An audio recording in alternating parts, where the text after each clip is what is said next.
Hello friends, आप सभी लोगों का स्वागत है आपके अपने YouTube channel math classes with Javed sir में।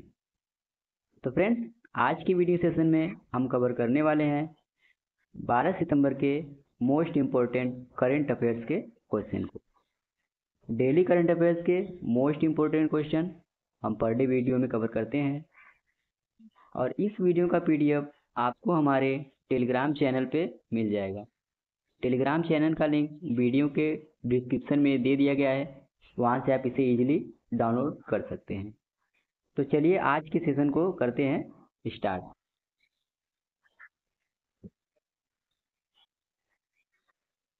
तो पहले फ्रेंड्स, हम लोग पिछले दिन के करंट अफेयर्स का क्विक रिवीजन कर लेते हैं। जिसमें पहला दिया है, किस देश के क्राउन प्रिंस शेख खालिद बिन मोहम्मद बिन जायद अल नाहयान भारत की 3 दिन की यात्रा पर हैं। तो यूएई के क्राउन प्रिंस जो कि 3 दिवसीय भारत की यात्रा पर आए हुए हैं। एशियाई ओलंपिक परिषद अध्यक्ष चुने जाने वाले पहले भारतीय कौन बने हैं? तो रणधीर सिंह जो कि एशियाई ओलंपिक परिषद में अध्यक्ष चुने जाने वाले भारत के पहले व्यक्ति बने हैं। भारत अमेरिका संयुक्त सैन्य प्रशिक्षण युद्ध अभ्यास 2024 कहाँ शुरू हुआ है? यह जो कि राजस्थान राज्य में शुरू हुआ है। हाल ही में अंतर्राष्ट्रीय सौर संगठन का 101वां पूर्ण सदस्य देश कौन बना है? तो यह जो कि नेपाल देश बना है। हाल ही में किस राज्य में भारत की पहली सिलिकॉन कार्बाइड सुविधा का उद्घाटन किया गया है? यह जो कि उड़ीसा राज्य में किया गया है। आगे देखते हैं, हाल ही में संसदीय राज्यसभा समिति का अध्यक्ष किसे चुना गया है? यह जो कि अमित शाह को चुना गया है। हाल ही में अब्देलम दजीज तेब्बौने किस देश के राष्ट्रपति चुने गए हैं? तो यह जो कि अल्जीरिया देश के राष्ट्रपति चुने गए हैं। 54वीं जीएसटी काउंसिल की बैठक में कैंसर की दवाओं पर जीएसटी दर घटाकर कितना कर दिया गया है? तो 5% इसको कर दिया गया है। हाल ही में किस देश के दिग्गज ऑलराउंडर मोइन अली ने इंटरनेशनल क्रिकेट से संन्यास लेने की घोषणा की है? तो यह जो कि किस देश से बिलोंग करते थे? इंग्लैंड देश से, जिन्होंने जो कि अभी हाल ही में इंटरनेशनल क्रिकेट से संन्यास लेने की घोषणा की है। हाल ही में 10 सितंबर को कौन सा दिवस मनाया गया है?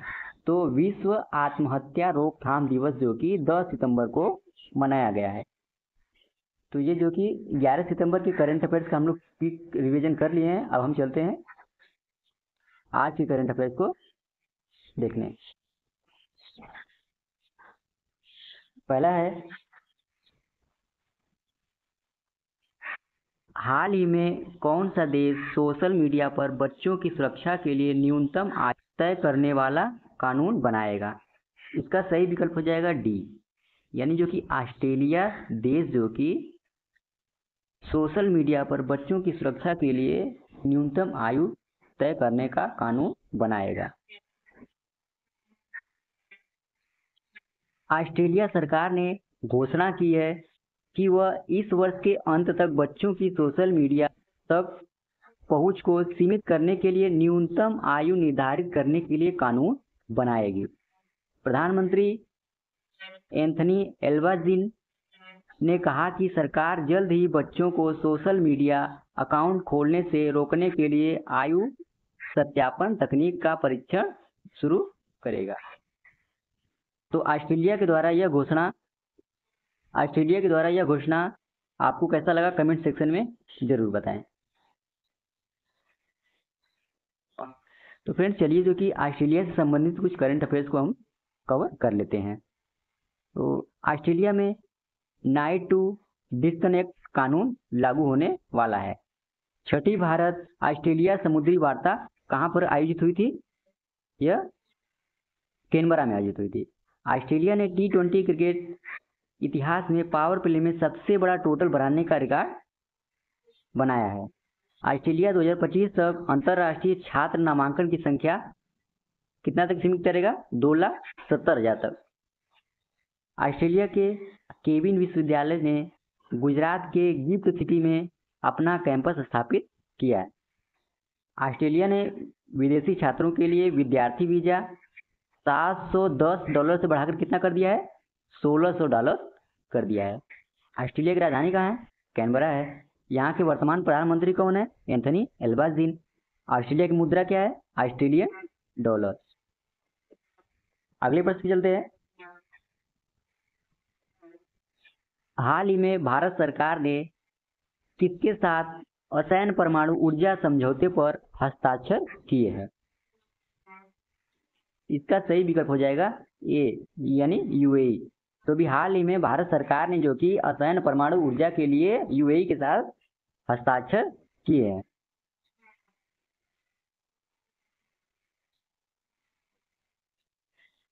असैन्य परमाणु सहयोग। भारत और यूएई ने असैन्य परमाणु सहयोग के लिए एक समझौता ज्ञापन पर हस्ताक्षर किए। इस समझौते में बकारा परमाणु ऊर्जा संयंत्र के संचालन और रखरखाव के लिए भारतीय परमाणु ऊर्जा निगम लिमिटेड और अमीरात परमाणु ऊर्जा लिमिटेड दोनों क्या है? शामिल है इसमें। अब समझौते का महत्व क्या है इसको भी देख लेते हैं। सहयोग बढ़ाना, यानी परमाणु ऊर्जा संयंत्रों के संचालन और रखरखाव में सुधार करना, इस समझौते का मुख्य महत्व है। परमाणु सामग्री और सेवाओं का स्रोत से क्या तात्पर्य है कि भारत से परमाणु सामग्री और सेवाओं की खरीद को सुविधाजनक बनाना, परमाणु ऊर्जा विकास में ज्ञान और विशेषज्ञता साझा करना।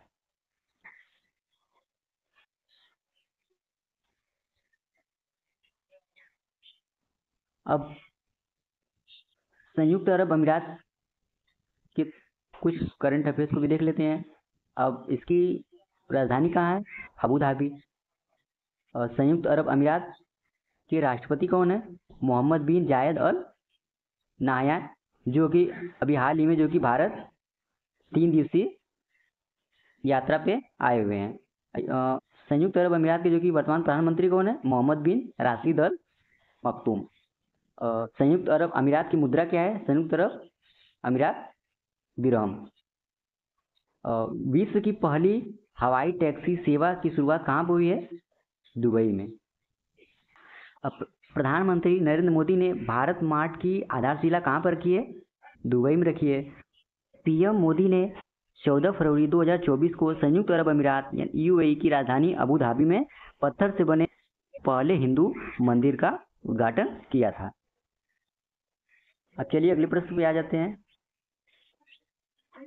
एशियाई किंग वल्चर के संरक्षण के लिए भारत का पहला केंद्र किस राज्य में शुरू किया गया?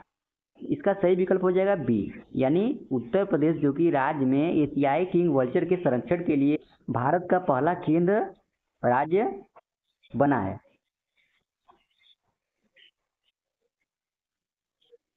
एशियन किंग वल्चर के संरक्षण और प्रजनन केंद्र का उद्घाटन उत्तर प्रदेश के गोरखपुर वन प्रभाग के केपियरगंज रेंज में किया गया।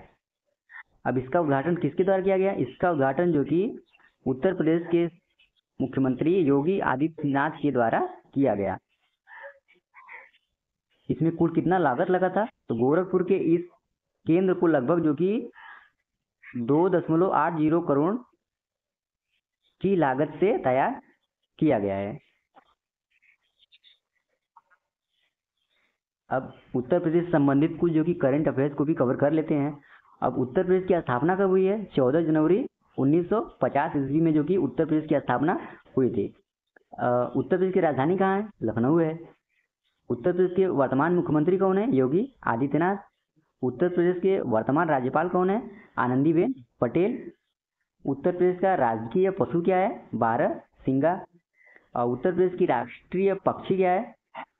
उत्तर प्रदेश की राजकीय पक्षी क्या है? सारस। यहाँ की लोकसभा सीट कितनी है? 80 है। और यहाँ राज्यसभा की सीटें कितनी है? 31 है। और कुल जिले कितने आते हैं यहाँ पे? और यूपी में कुल जिलों की संख्या कितनी है? 75। और कुल मंडल कितने आते हैं? 18 मंडल है यहाँ पे। अगले प्रश्न पे आते हैं। अशोक राज सिंगडेल ने किस देश के नए सेना प्रमुख के रूप में शपथ ली है? तो इसका सही विकल्प हो जाएगा सी, यानी नेपाल में जो कि अभी हाल ही में अशोक राज सिंगडेल को जो कि सेना प्रमुख के रूप में शपथ दिलाई है। अशोक राज सिंगडेल नेपाल के चौथे जो कि सेनाध्यक्ष बने हैं, 45वें सेनाध्यक्ष के रूप में उन्होंने शपथ ली है।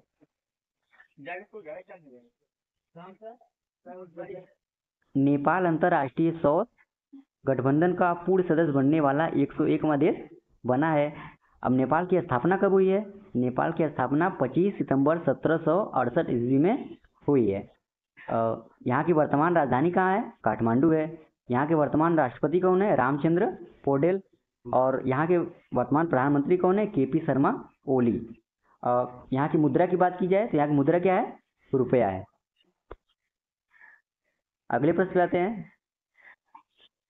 काउंटर पॉइंट रिसर्च की रिपोर्ट के अनुसार दुनिया का दूसरा सबसे बड़ा 5G स्मार्टफोन मार्केट कौन बना है? इसका सही विकल्प हो जाएगा डी, यानी जो कि भारत अभी जो कि हाल ही में काउंटर पॉइंट रिसर्च के रिपोर्ट के अनुसार दुनिया का दूसरा सबसे बड़ा 5G स्मार्टफोन मार्केट बना है।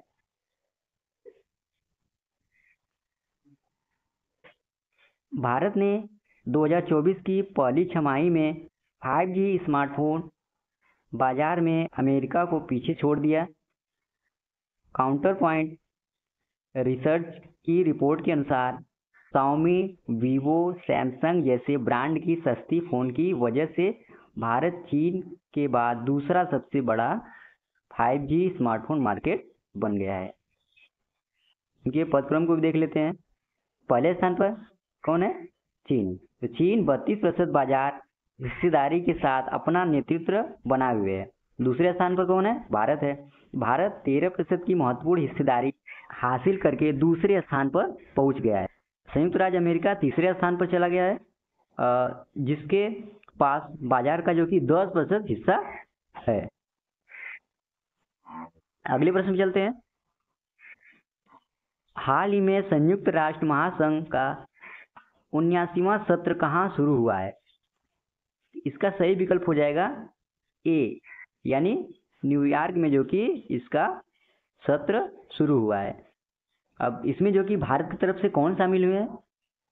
इसमें भारत की तरफ से विदेश मंत्री एस जयशंकर इसमें उपस्थित रहे।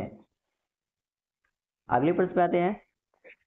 अगला प्रश्न है, हाल ही में किसे एनसीटी के लिए CAQM का अध्यक्ष नियुक्त किया गया है? इसका सही विकल्प हो जाएगा ए, यानी राजेश वर्मा को जो कि अभी हाल ही में CAQM का अध्यक्ष नियुक्त किया गया है। CAQM का फुल फॉर्म क्या होता है? जिसमें हमने नीचे मेंशन किया है, commission for air quality management, जो कि इसका फुल फॉर्म होता है, जिसे हिंदी में वायु गुणवत्ता प्रबंधन आयोग के अध्यक्ष भी कहा जाता है। अब नए नए जो अभी निर्वाचित हुए हैं पोस्ट पे, उनको भी थोड़ा कवर कर लेते हैं। नेपाल लिमिटेड के अगले CMD के रूप में अरविंद वढेरा को नामित किया गया है। शरद कमल को ITTF फाउंडेशन का क्या नियुक्त किया गया है? इनको राजदूत नियुक्त किया गया है। और RS भाटी को जो कि CISF का क्या नियुक्त किया गया है? DG इनको नियुक्त किया गया है। और दलजीत सिंह चौधरी को BSF का क्या नियुक्त किया गया है? इनको जो कि BSF का DG नियुक्त किया गया है। श्रीनिवासन को नया NSG का महानिदेशक नियुक्त किया गया है। और नीरज चोपड़ा और आयुष्मान खुराना को जो कि FICCI का यूथ आइकन नामित किया गया है। Shri Ram capital private limited Shubhashree को अपना MD और CEO नियुक्त किया है। अगले प्रश्न पे आते हैं। हाल ही में किस राज्य में हल्दी परिवार की नई प्रजाति करकुमा उंगमेंसिस की खोज की गई है? इसका सही विकल्प हो जाएगा सी, यानी नागालैंड में जो कि अभी हाल ही में हल्दी परिवार की नई प्रजाति करकुमा उंगमेंसिस की खोज की गई है। और अभी हाल ही में हल्दी सम्मेलन का आयोजन कहाँ हुआ है? तो हाल ही में अभी हल्दी सम्मेलन का आयोजन महाराष्ट्र की राजधानी मुंबई में आयोजित की गई थी। अगले प्रश्न पे आते हैं। राष्ट्रपति द्रौपदी मुर्मू ने राष्ट्रीय फ्लोरेंस नाइटिंगेल पुरस्कार से कितने लोगों को सम्मानित किया है? इसका सही ऑप्शन हो जाएगा सी, यानी 15 लोगों को, जो कि अभी हाल ही में राष्ट्रपति मुर्मू द्वारा फ्लोरेंस नाइटिंगेल पुरस्कार से सम्मानित किया गया है।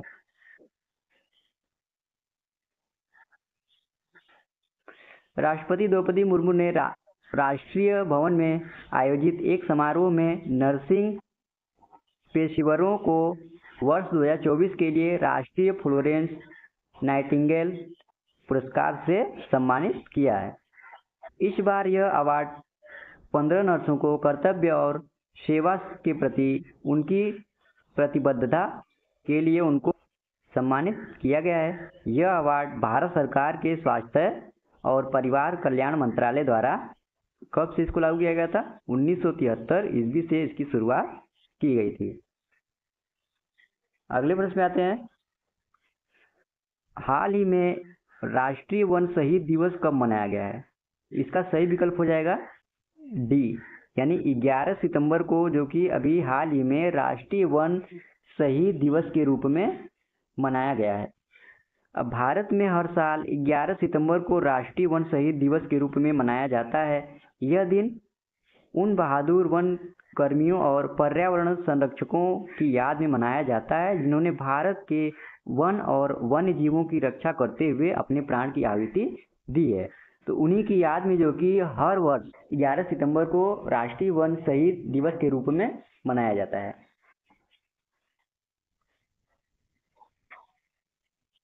अब हम लोग जो कि 12 सितंबर के करंट अफेयर्स के क्विज क्वेश्चन को कवर कर लेते हैं। हाल ही में अरुण गोयल को किस देश में भारत के अगले राजदूत के रूप में नियुक्त किया गया है? तो इनको जो कि क्रोएशिया देश का राजदूत नियुक्त किया गया है। राष्ट्रमंडल शतरंज चैंपियनशिप 2024 का आयोजन कहाँ किया जा रहा है? तो ये इसका आयोजन जो कि श्रीलंका देश में किया जा रहा है। सेमिकॉम इंडिया 2024 का उद्घाटन पीएम मोदी ने किस राज्य में किया है? तो इसका उद्घाटन जो कि उत्तर प्रदेश के नोएडा शहर में किया गया है। इनमें से किस देश में तालिबान अपना दूतावास बंद कर रहा है? तो नॉर्वे में बंद कर रहा है। एलन मस्क की कंपनी स्पेस एक्स ने कौन सा मिशन लॉन्च किया है जिसमें 4 एस्ट्रोनॉट स्पेस वॉक करेंगे? तो पोलारिस डान को जो कि लॉन्च किया है। आगे देख लेते हैं। वियतनाम में किस तूफान ने तबाही मचाई है? इस तूफान का नाम क्या है? यागी। हाल ही में 2024 का यूएस ओपन मेन सिंगल्स खिताब जैविक सीनर ने जीता है। वह किस देश के खिलाड़ी हैं? तो वह जो कि इटली देश के खिलाड़ी हैं। हाल ही में किसको फ्रांस का नया प्रधानमंत्री नियुक्त किया गया है? तो मिशेल बार्नियर को जो कि अभी हाल ही में फ्रांस देश का प्रधानमंत्री नियुक्त किया गया है। हरियाणा के जुलाना से विनेश फोगाट के सामने बीजेपी ने किसे प्रत्याशी बनाया है? तो योगेश बैरागी को जो कि हरियाणा में जो कि विनेश फोगाट के सामने प्रत्याशी बनाया है।